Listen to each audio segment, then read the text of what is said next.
En el vasto tapiz de la historia humana, pocos nombres resplandecen con la intensidad de Julio César. Un hombre cuyo genio político, militar y visionario no solo transformó Roma, sino que definió los principios del liderazgo y el poder para las generaciones futuras.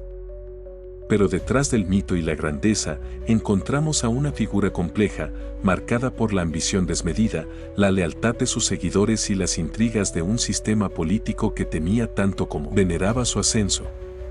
César nació en el año 100 a.C., en el seno de la gens Julia, una familia patricia cuya gloria pasada era un eco lejano. La nobleza de su linaje era indiscutible, sus antepasados afirmaban descender de Eneas, el héroe troyano, y de la diosa Venus. Esta conexión con lo divino no sería solo una anécdota genealógica, sino una herramienta que César utilizaría hábilmente para consolidar su imagen como un líder destinado por los dioses a la grandeza.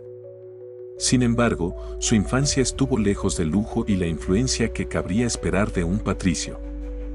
Roma, en ese momento, no era el imperio imponente que conocemos, sino una república fracturada por las luchas internas, la corrupción y la creciente disparidad entre ricos y pobres. Desde joven, César mostró un carácter decidido y una ambición que lo diferenciaban de sus contemporáneos. Cuando apenas tenía 16 años, la muerte de su padre lo dejó como el líder de su familia en una época convulsa. Su primer gran desafío llegó con la dictadura de Sila, un hombre que controlaba Roma con mano de hierro. César, aliado de los populares, se negó a cumplir la orden de Sila de divorciarse de Cornelia, su esposa, cuyo padre era un prominente enemigo político del dictador. Este acto de desafío no fue un capricho, sino una declaración de principios. Aunque Sila lo perdonó tras la intervención de influyentes amigos, lo hizo con una advertencia profética: en ese joven hay muchos Marios. Estas palabras aludían a la ambición de César y a su potencial para convertirse en una amenaza para la élite romana. Tras este episodio, César dejó Roma para salvar su vida y se unió al ejército, donde comenzó a construir la reputación que lo acompañaría el resto de su existencia. En Asia Menor, demostró un coraje excepcional al salvar a sus compañeros en combate, lo que le valió la corona cívica, uno de los mayores honores militares de la República. Pero César no era solo un guerrero, también era un estratega y un narrador. Desde estos primeros años, comprendió que las acciones, por grandiosas que fueran, debían ir acompañadas de una narrativa que inmortalizara sus logros. Al regresar a Roma, César comenzó a ascender en la jerarquía política con una mezcla de carisma, astucia y determinación. Se destacó como abogado y orador, ganándose el apoyo de las masas gracias a su habilidad para conectar con los problemas de la gente común. Fue electo edil, cuestor y, finalmente, pontífice máximo, un cargo de gran prestigio que le permitió expandir su influencia. Durante este tiempo, César aprendió a navegar el intrincado sistema de favores y deudas que definía la política romana, construyendo alianzas estratégicas que más tarde le serían indispensables. Sin embargo, su ambición no se limitaba a la política. César comprendió que en Roma, el verdadero poder provenía de la conquista militar. Fue nombrado procónsul de las Galias, un territorio vasto y peligroso, y aquí desplegó todo su genio estratégico. Durante casi una década, lideró a sus legiones en una serie de campañas que no solo expandieron significativamente los territorios de Roma, sino que también cimentaron su estatus como un héroe militar incomparable. Enfrentó y derrotó a tribus galas que habían resistido durante siglos, utilizando tácticas innovadoras y mostrando una capacidad sin igual para adaptarse a las condiciones cambiantes del campo de batalla. La culminación de estas campañas llegó con la batalla de Alesia, donde César enfrentó a Vercingetorix, un líder galo que había unificado a sus tribus contra Roma. A pesar de estar rodeado y en inferioridad numérica, César logró una victoria que resonó en todo el mundo romano. Pero su genio no se limitaba al arte de la guerra. Mientras luchaba en las Galias, escribió los comentarios sobre la Guerra de las Galias, un relato detallado y cautivador de sus campañas.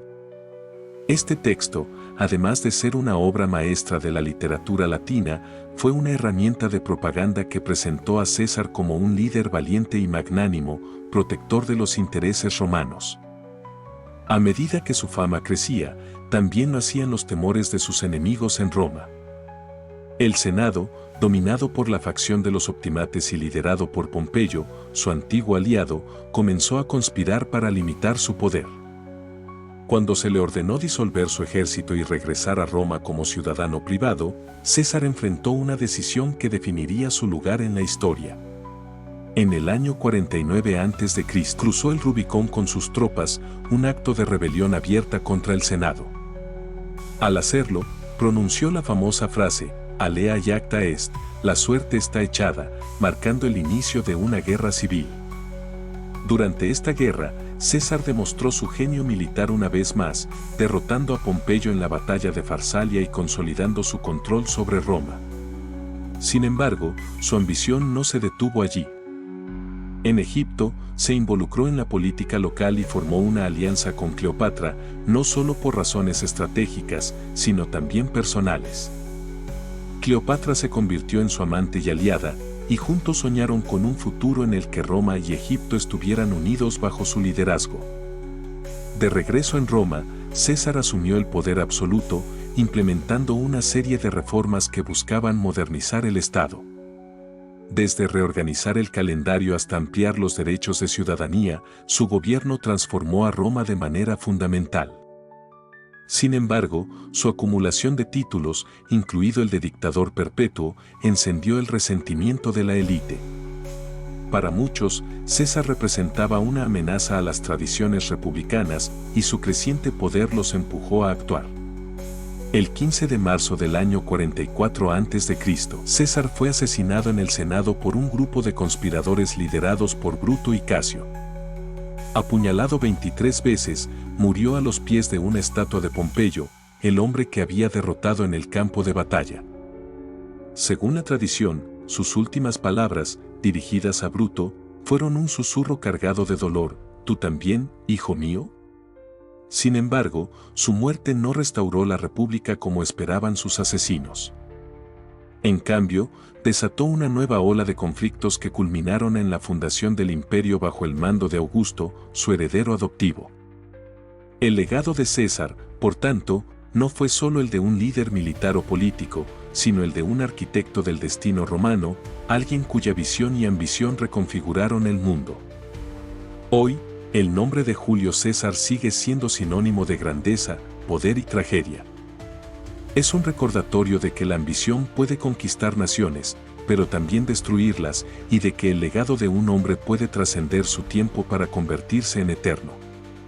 Su vida, llena de gloria y sacrificio, nos obliga a reflexionar sobre el precio de la grandeza y las complejidades del poder.